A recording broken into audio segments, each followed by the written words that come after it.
Assalamualaikum adik-adik, bertemu lagi dengan Kak Merlin. Nah, saat ini kita akan meneruskan pembelajaran masih di tema 1, subtema 1, namun di pembelajaran 2. Nah, gimana aja sih? Pasti penasaran kan? Yuk kita simak. Berikut ini merupakan tujuan pembelajaran pada hari ini.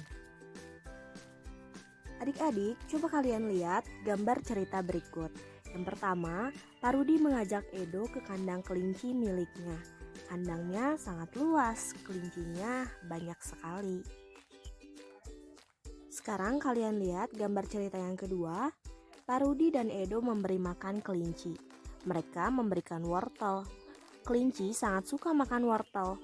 Semua kelinci berkumpul mendekat pada Edo. Sekarang coba kalian perhatikan gambar yang ketiga. Edo senang sekali. Edo tertawa kegirangan melihat tingkah lucu kelinci-kelinci di kandang kelinci milik Pak Rudi.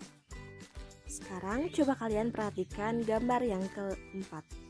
Semakin lama diamati, tingkah lucu kelinci semakin menggemaskan. Edo pun berlarian mengejar kelinci. Sesekali, Edo menirukan gerakan lucu kelinci, melompat, berlari, dan berdiri dengan dua kaki. Adik-adik, tahukah kalian apa itu gambar cerita?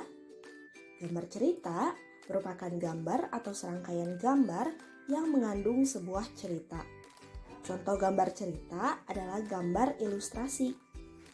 Gambar ilustrasi merupakan gambar yang mendukung isi sebuah bacaan atau teks. Gambar ilustrasi dibedakan menjadi dua macam. Yang pertama, gambar yang berupa foto, dan yang kedua, gambar tangan. Penggunaan gambar ilustrasi disesuaikan dengan kebutuhan isi bacaan atau teks. Ragam gambar ilustrasi. Yang pertama, cergam atau cerita bergambar. Inti dari cergam adalah narasinya, sedangkan gambar hanya sebagai ilustrasi pelengkap. Yang kedua, komik. Komik merupakan gambar berurutan yang membentuk alur cerita. Terdapat teks cerita yang singkat dan ringkas. Disampaikan lewat percakapan, bersifat lucu dan menghibur. Yang ketiga, cover. Cover merupakan kulit atau sampul pada buku atau majalah. Gambar cover memuat atau mewakili isi buku sehingga terlihat menarik. Yang keempat, kartun.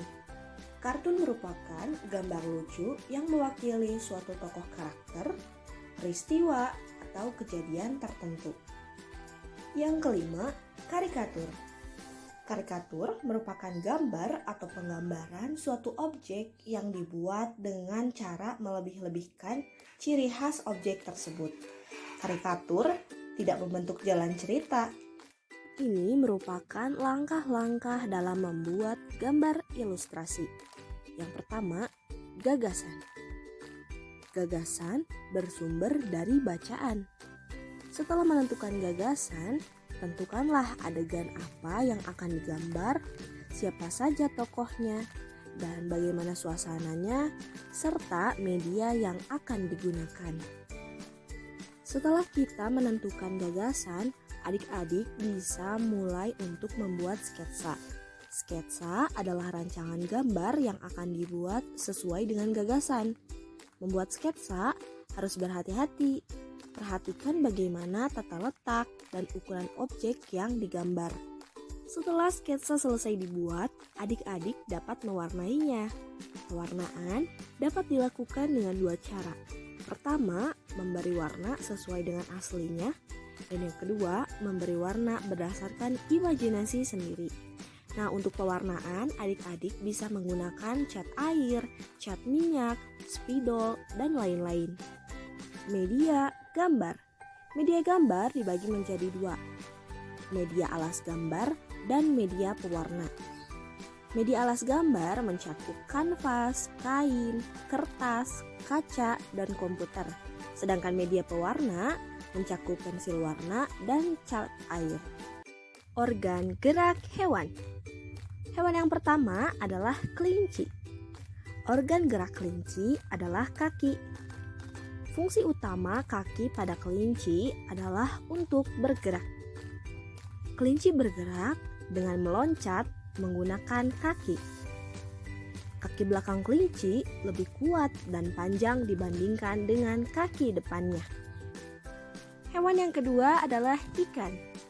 Organ gerak ikan adalah sirip. Fungsi utama sirip adalah membantu ikan berenang. Sirip ikan terdiri dari sepasang bagian yang ada di kanan dan di kiri, serta sirip ekor yang ada di belakang. Sirip-sirip ini yang mendorong ikan untuk bergerak maju ke depan, berbelok, dan memutar balik. Hewan yang ketiga adalah katak. Organ gerak katak adalah kaki. Kaki katak memiliki selaput di antara jari-jarinya yang berfungsi untuk membantu katak dalam berenang.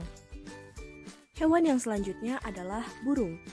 Organ gerak burung terbagi jadi dua, ada yang sayap, ada juga yang kaki.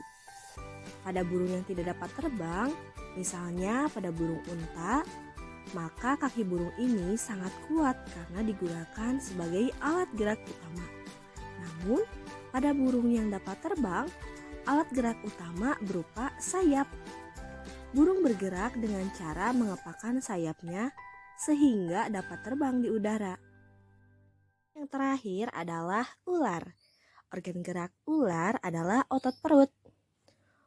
Ular bergerak menggunakan tulang belakang dan tulang rusuk yang dibalut dengan otot-otot yang lentur dan kuat.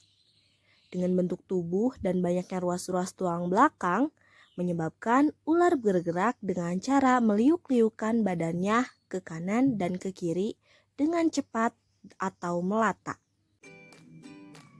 Nah, adik-adik, sekian pemaparan untuk hari ini.